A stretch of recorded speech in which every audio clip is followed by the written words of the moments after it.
Okay, we'd like to welcome Russell Henley into the interview room, our 2025 champion of the Arnold Palmer Invitational presented by MasterCard.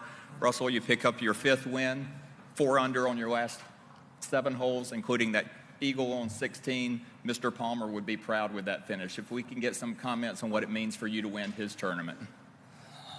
Yeah, I've grown up watching this event and just seen all the amazing finishes coming down the stretch. And I never really, you never really think you're going to get that opportunity to come down the 18th and make a par to win. And it's really just hard to take in right now. It's a tremendous honor, and that's what's so cool about this game is to go play where all the legends have played. All right, well, congratulations. We'll start with Doug Ferguson here on the front row. Russell, two things. What are you most proud of today? I would say just my attitude. Jane, just go on down. I'd say my attitude when I bogeyed both par 5s on the front. Just really momentum killers. And,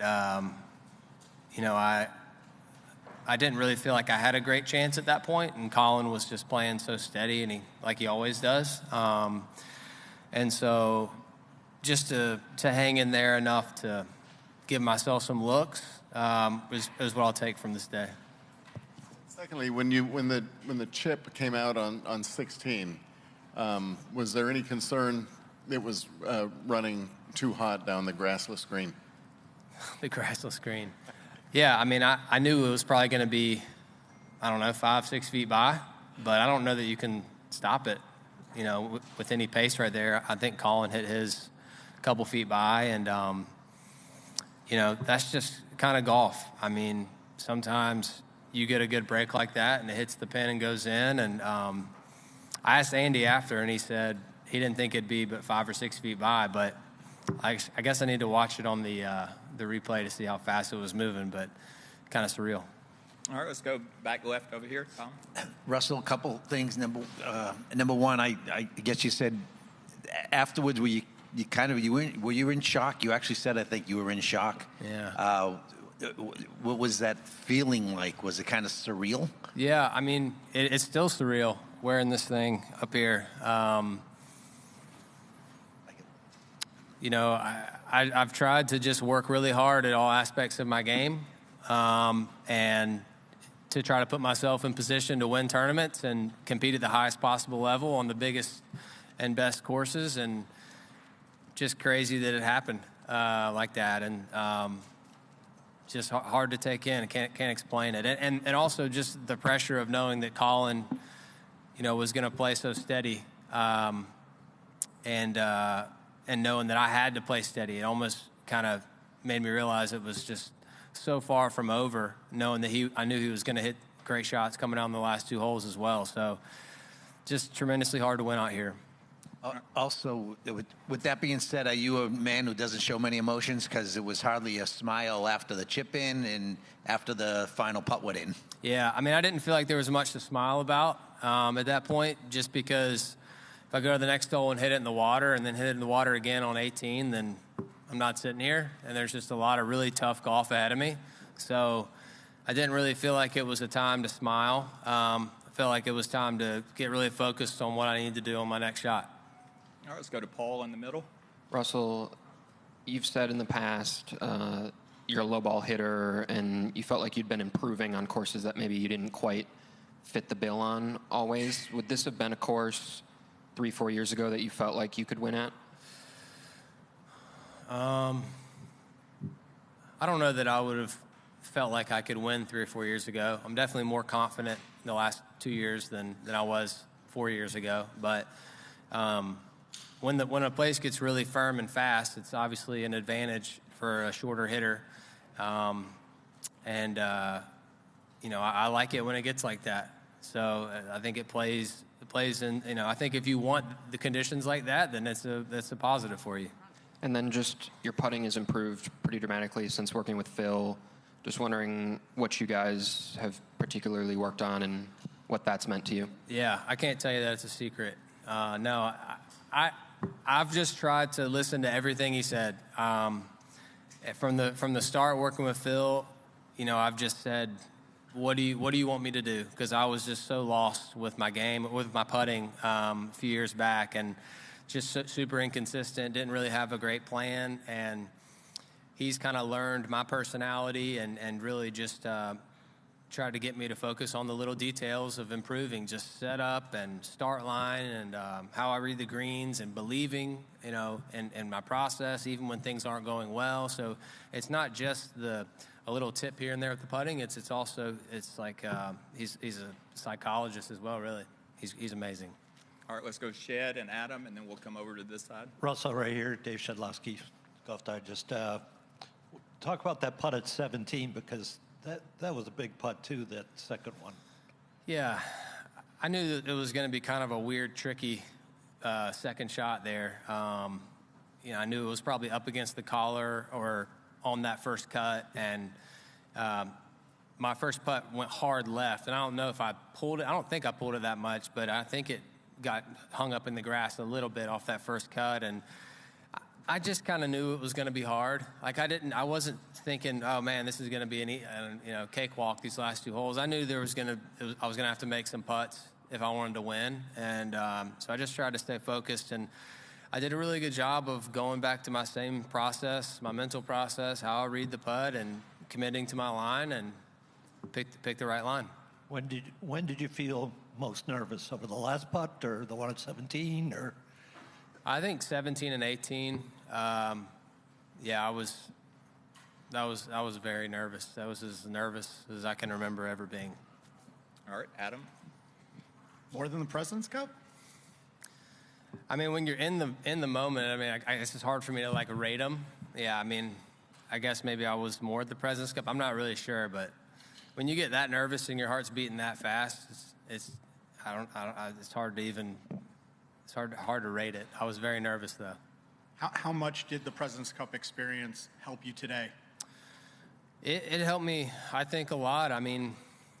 Just, being on the team with these guys, Colin, Scotty, Xander, Patrick, these guys who I've just literally watched YouTube videos of different parts of their game and watch them practice and try to get better and learn from what they're doing, how they're handling themselves, because they're beating me. And to be on their team and them feel like, I really felt like they wanted me to be on the team. It gave me confidence in my game, and just to keep doing what I was doing. And I've asked some of those guys for advice since then, and they've been really kind to give it to me, and just kind of a cool little family to be a part of. All right, a couple back here on the fourth row, George, and then we'll come up to Doug. Russell, go Dogs. Go Dogs. In the spirit of what have you done lately for the fans, the last guy who won this tournament went down the road and won a really big one. How does momentum play into your game? I think it's huge. You see a couple putts go in, or you feel like things are going well, you kind of feel like you're unstoppable, and then make one or two bad swings, get a bad break, all of a sudden golf feels really hard. So momentum's huge, but I'm just going to try to focus on now and not later. Thanks. All right, right here on the fourth row. Mike Brodsky, Florida National News. We've heard a lot about Arnold Palmer's legacy and how he's given back to the community. Now that you've won a red cardigan, Russell, what are some of the charities that you support? And looking forward into the future, what would you like your legacy to be? Yeah, so in my hometown, support the rescue mission of Middle Georgia, Macon, and the Macon Volunteer Clinic, which my dad started in 2001 or 2000, I think. And in Columbus, Georgia, where I live now, we support True Springs. It's a lower school, and it's just amazing. And so I really have just tried to, my wife and I, Teal and I, just tried to put a lot of our focus on, picking and choosing really wisely and putting a lot of thought into where we give. All right, let's go to Doug and then Edgar. I don't mean to dumb this down, but what was the club on 14? 5-iron. So I tried to practice straight shots mainly, and on 9, I had to hit a cut shot because the wind was off the right. I couldn't hit a straight to a draw; it would bounce out, and just wasn't the right club. And that's what these tough courses do. They force you to hit shots that maybe you don't practice a lot, but you just have to hit that shot if you want to have a chance of hitting a good one. And so that was a cut 5-iron, and I don't remember the last time I don't practice that shot a lot. I'm not trying to hit a high and soft cut 5-iron very often. I'm just trying to hit it straight to a little draw. And so when that one came off and hit the green, I just thought, man, that was a really nice feeling. I told Andy that, and he said, keep reliving it, man. Keep remembering that shot. That was awesome. So I'll definitely look back at that. Was kind of maybe changed the momentum a little bit. And then, secondly, you look at the last 2 plus maybe 3 years at the level of play you've been at. You now go to number 7 in the world. Do you feel like a top 10 player? And if so, have you felt like one for some time? No, I don't really feel like a top 10 player. I have so much respect for this game and all these amazing players. It's so difficult to even put yourself in the position to try to win a golf tournament on the PGA Tour, and I definitely don't feel like it. I mean, I guess the rankings would tell you that, but I have so much respect for so many players out here who are all so talented, and so it's hard for me to kind of comprehend that. All right, let's go right here, Edgar, and we'll go over to Jeff. A little off course here, but growing up in Macon and playing guitar, I mean, did that area's musical kind of underpinnings influence you at all?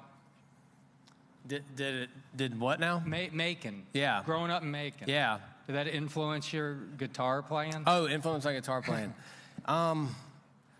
Maybe. I always played a lot of guitar, or watched my best friend who was in a band play, and I just kind of watched them, and they were definitely educated on the Allman Brothers and the history of music in Macon, Georgia, and it's pretty cool that the Allman Brothers are from Macon. So I'm always bragging about that.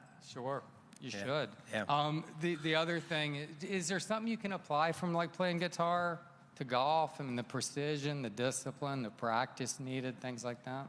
Or do you just use it to relax? I don't play much guitar anymore. I change a lot of diapers and stuff. Yeah, I don't think about it too much. I think that was kind of a long time ago when I played a lot of guitar. All right, let's go to Jeff over on the right. Russell, you said a number of times this week the last 3 years have been your best years of your career. Is it, when you're playing as well as you are, is it hard not to ask yourself, when is that next win going to come? Because it was like almost 900 days. Yeah, I mean, it really isn't hard because I just feel like you can play some amazing golf and not win. I mean, Colin played so awesome this week, and he didn't win, and that's just the tough part of this game. So I haven't really, because I just feel like there's so many amazing players out here that are so talented, I haven't really put a lot of pressure on myself to win. I've just tried to focus on trying to be really, really good at what I'm good at, and try to put myself in the best situation, and try to knock on the door as much as I can, and get as close to the lead as I can, and kind of have the intent to play to win and put myself in that position. But I haven't really put a lot of pressure on myself to win, because I know it's just so hard. All right, let's go to Paul back here in the middle. Russell, you had a chance to win last week at the Cognizant. Yeah. Didn't materialize. Just wondering what you felt like you did differently today, or if it felt similar through 7 holes and then things flip. I chipped awful the Cognizant. Very basic chip shots. I think I duffed one, hit one thin, hit one way too hard. So just felt like way out of whack with my chipping.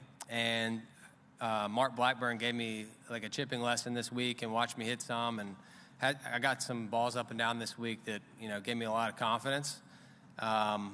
And that was the tough thing about last Sunday, is I was playing well, but my chipping was probably the worst in the full field. So kind of tough to win when you can't get a basic chip shot up and down. All right. Anything else? Russell, congratulations. Thank you. Russell will keep you right there. Okay.